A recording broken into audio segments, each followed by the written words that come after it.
신약 성경 342페이지입니다. 디모데전서 6장 11절에서 16절까지 다 함께 우리 합독하여 읽도록 하겠습니다. 오직 너 하나님의 사람아, 이것들을 피하고 의와 경건과 믿음과 사랑과 인내와 온유를 따르며 믿음의 선한 싸움을 싸우라. 영생을 취하라. 이를 위하여 너가 부르심을 받았고 많은 정인 앞에서 선한 정언을 하였도다. 만물을 살게 하신 하나님 앞과 본디오 비달도를 향하여 선한 정언을 하신 그리스도 예수 앞에서 내가 너를 명하노니 우리 주 예수 그리스도께서 나타나실 때까지 흠도 없고 책망받을 것이 없이 이 명령을 지키라. 기약이 이르면 하나님이 그의 나타나심을 보이시리니 하나님은 복되시고 유일하신 주권자이시며 만왕의 왕이시며 만주의 주시요 오직 그에게만 죽지 아니함이 있고 가까이 가지 못할 빛에 거하시고 어떤 사람도 보지 못하였고 또 볼 수 없는 이시니 그에게 존귀와 영원한 권능을 돌릴지어다. 아멘. 오늘도 거룩하고 복된 줄 예배 자리에 오신 성도님 사랑하며 축복합니다. 우리 앞뒤로 인사 나누겠습니다. 사랑합니다. 축복합니다. 오늘도 복된 날 주의 전에 나와 예배드리는 여러분에게 하나님의 놀라신 은혜와 사랑이 충만하기를 주의 이름으로 축복합니다. 오늘 말씀을 통해서 믿음으로 싸우는 성도라는 제목으로 말씀을 전하도록 하겠습니다. 요즘 TV 방송에 보면 달리기 마라톤 하는 그런 프로그램이 참 많이 나옵니다. 또 요즘 젊은 사람들이 이렇게 조깅하는 모습들도 있죠. 저도 새 마음 새 뜻을 가지고 신발 하나 사고 요즘 조금 뛰고 있습니다.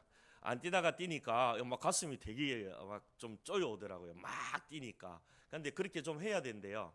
그래야 이게 심장이 막 펌프질을 하면서 한 번씩 그렇게 뛰어줘야 된대. 어르신들은 빨리 뛰면 안 됩니다. 큰일 납니다. 어르신들은 조금 이게 슬로우 조깅이라고 천천히 걷는 식으로 이렇게 조금 그렇게 뛰는 것도 있는데 아주 요즘 유행하고 있죠. 특히 그 중에서도 극한 84라는 프로그램이 있습니다. 기안 84가 나오죠. 웹툰 화가인데 이분이 이제 나와서 다른 그 또 연예인하고 이렇게 마라톤 대회에 참여하게 됩니다. 이들은 전문 프로 선수들이 아니라 아마추어들이에요. 그냥 취미로 이렇게 하는 분들인데 늘 뛰죠.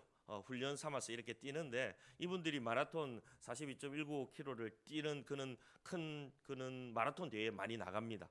근데 이걸 이렇게 쭉 보고 있으면 이게 막 뛰다 보면 20km, 30km쯤 가면 한계가 와요. 그래서 막 기안 84 같은 경우에는 막 토하기도 하고 우럭하기도 하고 막 지쳐 서러가지고 옆에 쓰러져가지고 있기도 하고 그런데 그러다가도 일어나요. 또 일어나가지고 또 뜁니다. 그런데 결승 지점까지 오면 얼마나 기쁜지 모르죠. 그 어려운 고난의 시간들을 잘 이겨내고 자기와의 싸움이잖아요. 그래서 그 마지막 결승 지점에 탁 들어오면서 막 기뻐하면서 환호하면서 들어온 모습을 보면 감동이 되죠. 중간에 포기하는 사람들도 있지만 끝까지 달려가는 그 모습이 아름다운 모습인 것이죠. 제가 왜 이 이야기를 하냐면 우리의 신앙생활도 이와 같다라는 겁니다.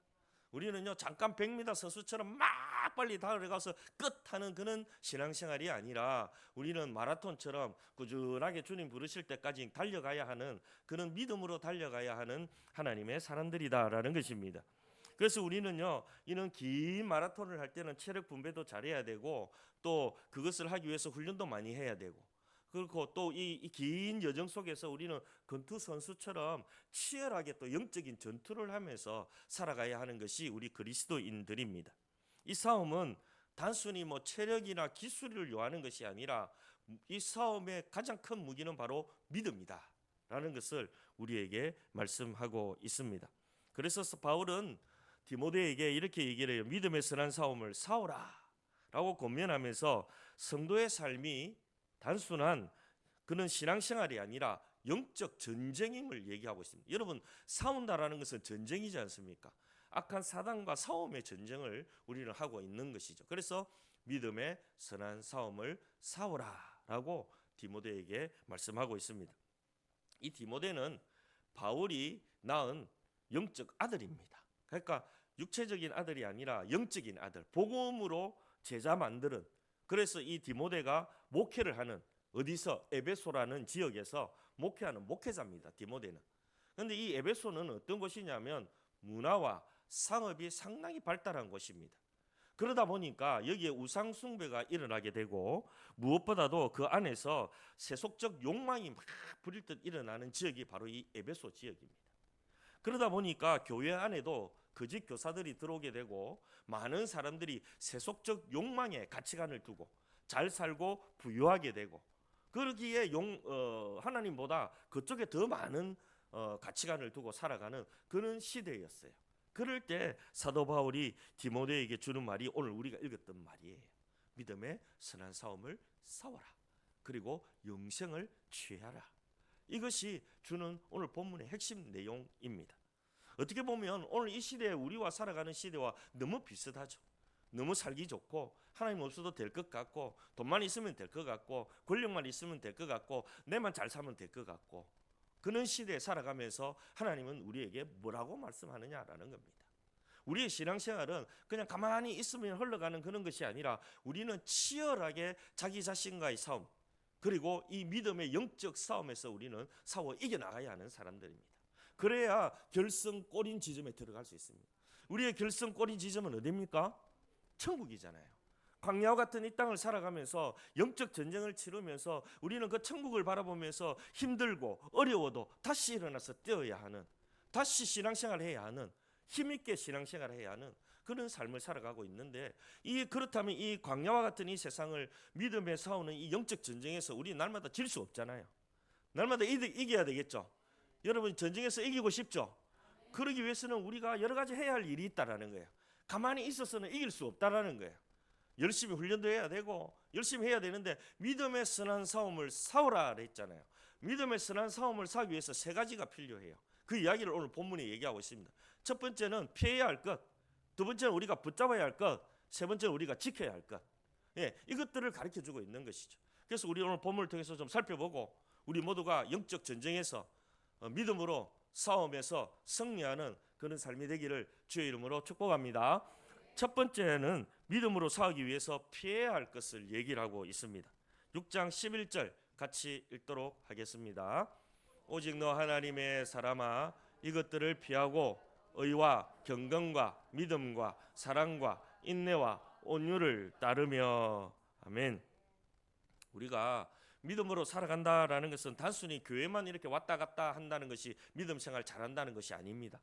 믿음 생활 한다라는 것은 끊임없이 이 세상 속에서 부딪히는 유혹을 이겨내고 그리고 하나님과의 관계를 붙드는 삶, 그것이 신앙생활이다라는 거예요.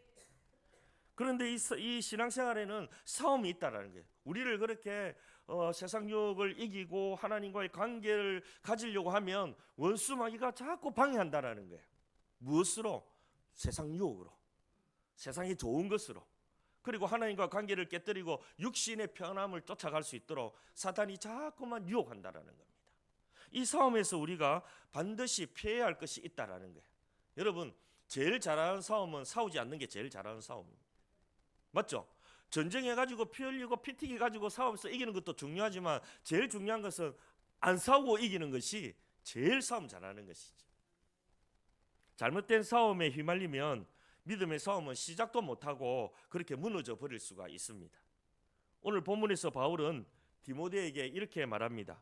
오직 너 하나님의 사람아 이것들을 피하고. 여러분 바울은 디모데에게 너 하나님의 사람아 라고 먼저 말합니다. 이게 뭡니까? 우리의 정체성입니다. 저와 여러분은 하나님의 사람들입니다. 세상에 살고 있지만 우리는 하나님의 사람들입니다. 이 말은 단순히 직분을 가진 목회자나 중직자만 얘기하는 것이 아니라 하나님께 속한 자, 예수 그리스도를 믿고 하나님의 백성된 자들, 하나님의 자녀가 된 사람들을 하나님의 사람들이다 라고 말씀하는 것이죠. 그리고 여기서 피하다, 너 하나님의 사람아 이것들을 피하고 했지 않습니까? 여기서 이것들을 피하고 했으니까 이것들이 뭘까요? 이것들이 있거든요. 이것들을 피하라 그랬는데 뭐라고 얘기하냐면 앞절에 보면 세 가지를 바울은 얘기를 하고 있습니다. 바울은 디모데에게 이 세 가지 큰 유혹을 경계하라고 얘기를 하고 있어요. 첫 번째는 뭐냐면 물질의 탐욕입니다. 돈을 사랑하는 마음은 믿음을 무너뜨리는 가장 큰 함정이 됩니다. 두 번째는 거짓 가르침입니다. 당시 에베소 교회 안에 진리를 왜곡하는 거짓 교사들이 많이 들어왔어요. 그래서 예수님의 인성을 부인하기도 하고 신성을 부인하기도 하고 막 그런 거짓 교사들이 많이 들어왔거든요. 그런 것들을 피해라. 세 번째는 뭐냐면 세속적 욕망을 버리라라는 겁니다. 명예와 권력, 자기 만족을 추구하는 삶을 하나님의 사람을 무너뜨리게 한다. 다시 말하면 세상의 즐거움을 쫓아가면 망한다라는 겁니다. 이것들을 피하라. 이 세 가지를 피하라는 거예요. 물질의 탐욕, 거짓 교사들, 그리고 세속적 욕망, 이런 것들을 피해라라고 말하고 있는 것입니다. 그래서 하나님의 사람은 세상 사람들과 다르게 살아가야 합니다. 세상 사람들은 눈에 보이는 것, 육신의 정욕, 이생의 자랑, 안목의 정욕 이런 것들을 쫓아가지만 우리는 그런 것이 아니라 우리는 하나님을 쫓아야 되고 말씀을 쫓아야 되고 믿음을 쫓아야 될 줄 믿습니다. 그렇다면 우리는 이런 싸움에서 어떻게 싸워야 할까요? 오늘날 이 시대는 어떻게 싸워야 할까요? 에베소 교회와 크게 다르지는 않습니다. 요즘도 보면 돈과 성공을 최고의 가치로 여기는 사람들이 많습니다. 여러분. 진리보다 자기의 생각과 감정을 앞세우는 그런 시대에 살아가고 있습니다. 편리함과 쾌락을 추구하는 시대 속에서 우리는 살아가고 있습니다. 하지만 성도는 이런 것들을 피해야 합니다. 믿음의 싸움은 세상과 똑같이 살면서 이길 수는 없습니다. 그런 것들을 이기기 위해서는요, 우리는요 선택해야 합니다. 믿음을 선택해야 합니다. 나는 이래 살 것이야. 세상 사람들은 그렇게 좋은 것 찾고 육신의 정욕 썩어 없어질 것 찾지만 나는 영원한 것 찾을 거야. 나는 주님과 함께 영원한 것 나는 찾고 살아갈 거야. 그러면서 그런 것들을 피해야 됩니다. 들어올 때마다 쫓아버려야 됩니다. 탐욕이 들어오면 쫓아버려야 되고 거짓 교사들이 들어오면 쫓아버려야 되고 세상적 욕망이 들어오면 쫓아버려야 됩니다. 안 그러면 거기에 무너집니다. 한국 교회도 그런 분들로 의해서 많이 무너진 모습들을 많고 외국에도 그런 경우가 참 많아요. 거기에는 장사 이길 사람이 없습니다. 피해야 됩니다. 아예 피해야 됩니다. 아예 그런 자리를 안 만들어 버려야 돼요. 사랑하는 여러분, 오늘 여러분의 삶 속에 무엇을 피하지 못하고 계십니까? 혹시 돈과 성공이 여러분의 마음을 꽉 사로잡아서 신앙생활을 바르게 하지 못하게 하고 있지는 않습니까? 아니면 진리보다 내 감정과 경험을 더 신뢰하면서 하나님 말씀보다 내 생각대로만 살아가고 있지는 않습니까? 혹시 너무 편리함과 이 세상의 좋은 것만 취하면서 믿음과 타협하고 있지는 않습니까? 예배드려야 하는데, 기도해야 되는데, 말씀 읽어야 되는데 세상이 너무 바빴어. 돈 버는 게 너무 바빴어. 거기에 너무 빠져 있지는 않으십니까? 믿음의 싸움을 싸우기 위해서는 우리가 이런 것들을 피해야 합니다. 그런 결단이 있어야 합니다. 하지만 이 믿음의 싸움은 쉽지가 않습니다. 때로는 외로운 싸움이고, 때로는 손해를 보는 싸움이고, 때로는 세상에 뒤치는 것처럼 뒤처지는 것처럼 보일 때도 있습니다. 그러나 기억하시기 바랍니다. 바울은 디모데에게 너 하나님의 사람아 라고 말하고 있습니다. 우리도 하나님의 사람들입니다. 하나님의 사람은 세상과 다른 길을 걸어가야 합니다. 힘들고 어려운 길이라 할지라도 믿음의 길을 걸어가야 합니다. 왜냐하면 그 길 끝에 영원한 영생이 기다리고 있고 그 길 끝에 하나님이 기다리고 계시기 때문입니다. 그러니 오늘도 피해야 할 것을 과감히 피하시기 바랍니다. 믿음의 싸움을 그렇게 시작해야 하는 것입니다. 피하는 것부터. 필요 없는 것들은 이렇게 제해버리는, 신앙생활에서 도움이 되지 않는 것들은 자꾸만 가지치기 하는 그런 것들이 필요합니다. 어떤 분들 보면요, 너무 바빠. 너무 세상도 바쁘고 교회도 바쁘고 막 너무 바빠가 정신이 없어. 자기 삶이 없어. 주님과 깊이 있는 교제 시간이 있어야 되는데 그런 시간이 없고 자꾸만 바쁘다 보니까 자꾸 힘이 떨어져.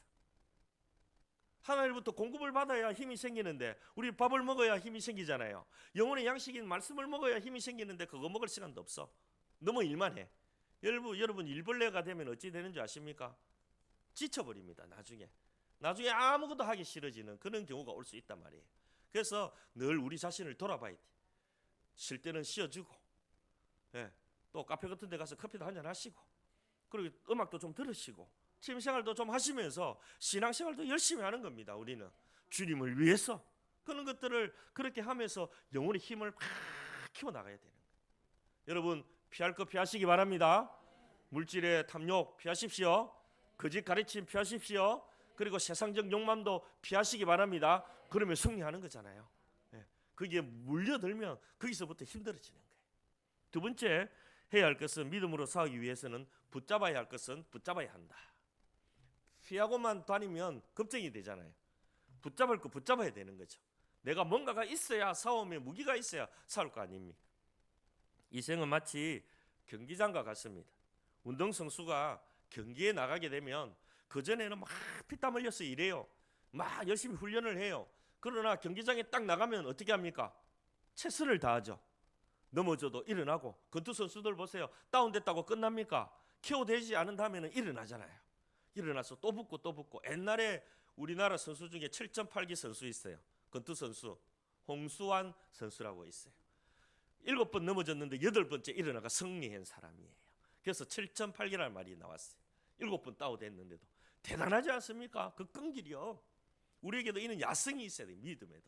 내가 뭐 조금 잘못해가 쓰러졌다고 거기서 끝나는 거 아닙니다. 하나님은 여전히 우리를 사랑하고 계시고 늘 우리를 지키고 계시고 늘 우리를 붙잡고 계시는 겁니다. 우리 일어나면 되는 거예요. 주님의 손잡고 일어나면 되는 거예요. 한번 쓰러졌다고 끝나는 거 아닙니다. 원수마귀에 졌다고 끝나는 거 아닙니다. 우리의 목표는 결승 지점이 있는 거예요. 거기까지는 그냥 달려갑니다. 쓰러질 때도 있고 넘어질 때도 있지만 끝까지 믿음으로 가는 것입니다. 그러기 위해서는 붙잡아야 됩니다. 뭘 붙잡아야 될까요? 12절 같이 읽습니다. 믿음의 선한 싸움을 싸우라. 영생을 취하라. 이를 위하여 너가 부르심을 받았고 많은 정인 앞에서 선한 정언을 하였도다. 아멘. 본문을 보면 두 가지 핵심을 얘기를 하고 있습니다. 첫 번째는 뭐냐면 싸움입니다. 싸움. 싸움은 싸움인데 무엇으로 싸우라 합니까? 믿음의 선한 싸움을 싸우라. 우리의 싸움은 믿음을 가지고 싸우는 거다라는 걸 알 수 있습니다. 두 번째는 뭡니까? 영생입니다. 그죠? 우리의 싸움의 목표는 영원한 생명이잖아요. 천국이잖아요. 그러니까 마라톤 선수가 결승 지점이 있으면 30km에서 무너져도 또 일어나고 가고 그래 달리다가 42.195 되면 결승 지점에 들어가는 것처럼 우리의 목표도 있다라는 거예요. 우리의 목표는 이미 영생을 받았지만 이미 누리고 있지만 뭐 완전히 이루어질 그날을 목표하면서 신앙생활해야 한다라는 것입니다. 이 목표를 가진 사람과 가지지 않은 사람의 차이는 엄청나게 큽니다. 이 목표가 없는 사람은요, 가다가 힘들면 그냥 그 자리에 주저앉아 버립니다. 그러나 목표가 있는 사람은 끝까지 달려갑니다. 왜? 그것이 소중하니까. 그 일을 내가 해야 될 일이니까. 여기서 싸움이라는 말은요, 단순히 치고받고 싸운다 이런 말이 아니라 이 원어의 뜻을 살펴보면 경기장에서 선수들이 치열하게 경쟁하고 그리고 끝까지 분투하고 목표를 위해 온 힘을 다하는 것을 말하는 겁니다.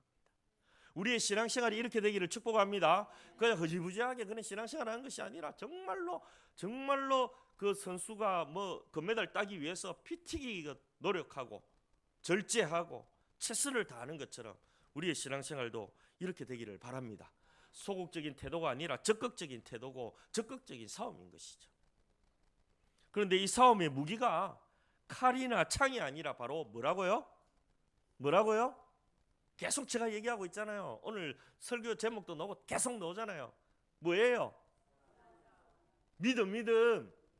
칼도 창도 아니고 믿음의 선한 싸움을 싸기 위해서는 우리에게는 믿음이 있어야 됩니다. 믿음이. 이 믿음은 하나님에 대한 믿음. 하나님이 나와 함께하고 계시고 나를 보호하시고 나를 지켜주시고 나를 도와주신다는 그 확실한 믿음. 그 믿음 가지고 영적 전쟁에 나아가는 것. 영생을 취하라라는 이 말씀은 우리의 목표인데 단순히 죽어서 천국에 들어갈 때까지만 가는 것이 아니라 현재 예수 그리스도를 믿는 순간 우리에게는 영생이 들어왔잖아요. 영원한 생명을 지금 누리고 있는 거예요. 우리는 육신은 죽지만 우리의 영혼은 영원토록 이미 이제 예수 그리스도로 말미암아 살아난 거예요. 그래서 이 영혼은 죽지 않습니다. 그래서 이 영생을 취한다라는 것은 현재 지금도 주님과 동행하면서 이 영생을 누리는 겁니다. 영원한 생명을 누리는 겁니다. 그것을 영생을 취하라라는 거예요. 한 가지 예를 들어 볼까요? 어린아이가 아버지의 손을 잡고 길을 건너가는 모습을 상상해 보십시오. 차도 다니고 막 트럭도 다니고 막 엄청 위험합니다.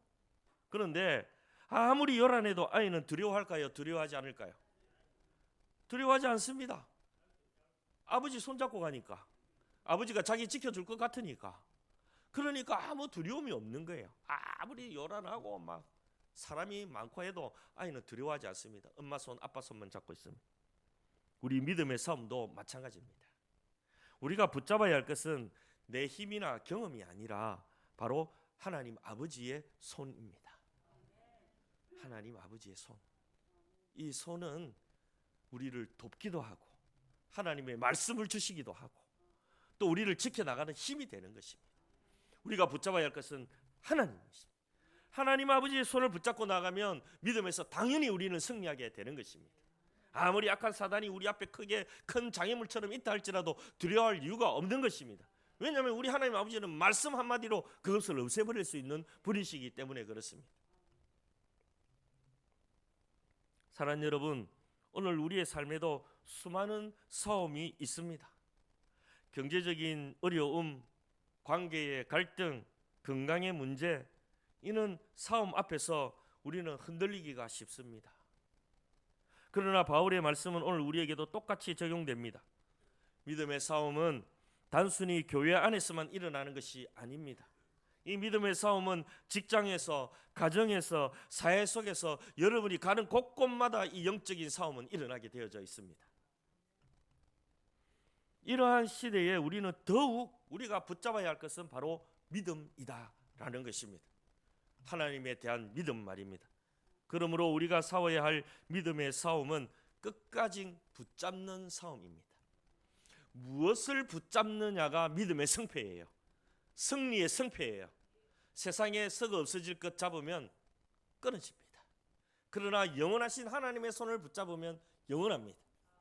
제가 어제 이제 우리 일본 단기 선교 가려고 하면 짐을 좀 가져가거든요. 일본에서 좀 필요하다 해서. 그래서 다른 교회에서도 좀 보내준 것도 있고 해서 전기장판이랑 여러 개 가져가야 되는데 박스를 이렇게 샀어요. 근데 박스를 들고 가려니까 불편해서 끈을 찾았어요. 끈, 노끈을. 내가 어디서 본 것 같은 기억이 있거든요. 그래서 밤에 저 창고 이 창고 온데 찾다가 찾았어요. 어디서 찾았냐면 세탁기 바깥 있는 쪽에 있더라고요. 그래서 끈이 한 3분의 1 정도 남았어요. 할렐루야 아멘 하고 하나님 감사합니다 하고 짐을 딱 사는데 끊어지는 거예요. 끈이 뭐 위에 것만 그렇게 차고 안으로 막 말아가지고 안에 것도 막 하고 딱 짜매는데 또 뚝 떨어지는 거예요. 사가버린 거예요. 오랫동안. 제가 왜 이 얘기할까요?